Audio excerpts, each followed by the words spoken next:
કૃષ્ણ બધાને. તો કેમ છો બધા? આશા કરું છું કે બધા મજામાં હશો.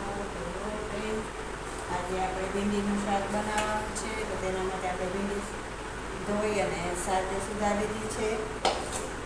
અને મીઠો લીમડો છે વઘાર માટે. અને અહીંયા આપણને જો ચટણી પણ રેડી કરી લીધી છે. તો હવે આપણે તપેલી મૂકી દીધી છે ગેસ ઉપર તપવા. હવે આપણે તેલ લઈ લઈશું જરૂર પ્રમાણે.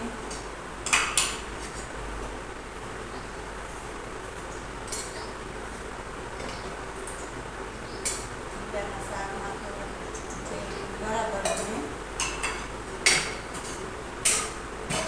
સરસ થાય. હવે આપણે તેમાં જીરું નાખી દઈશું.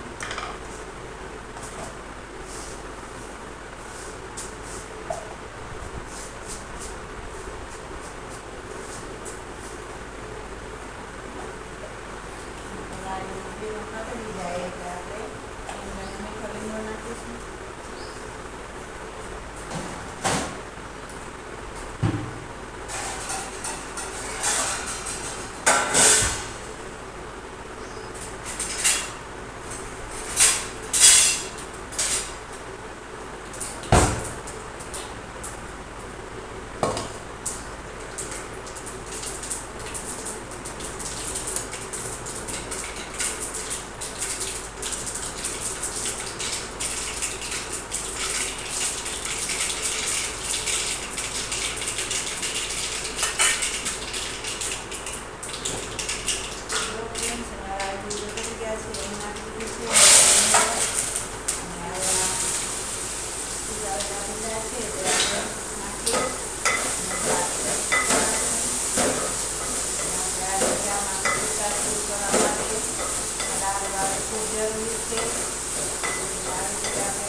તો જો ફ્રેન્ડ્સ, અહીંયા ભીંડાની લાળ સરસ સારી રીતે ભરી ગઈ છે. તો હવે આપણે નાખીશું ચટણી અંદર. હવે આપણે લાલ ચટણી બનાવી છે શાક માટે, તો તે આપણે કરી દઈશું. સારી રીતે મિક્સ કરી દઈશું. જેથી કરી અને આ સૂકા મસાલા વાળી ચટણી બનાવી છે લસણથી, તો તે બરાબર પકડાઈ જાય. મસાલા પણ સરસ સુંદર નાખી જાય. આ રીતે થોડું મિક્સ કરી દીધું છે.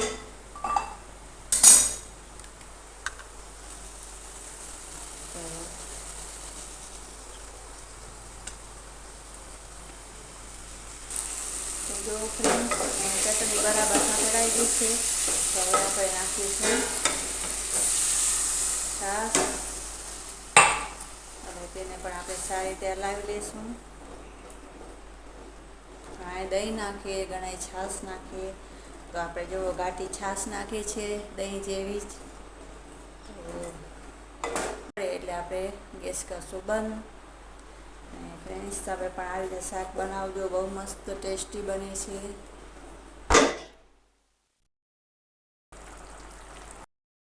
ફ્રેન્ડ્સ, અહીંયા શાક બનીને તૈયાર થઈ ગયું છે સરસ મજાનું. અને ગેસ કરશું બંધ.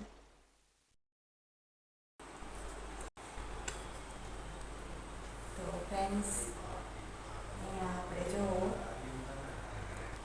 ફ્રેન્ડ્સ, અહીંયા આપણે મેંગો રસ પણ બનાવી દીધો છે અને સાથે રોટલી પણ બનાવી લીધી છે.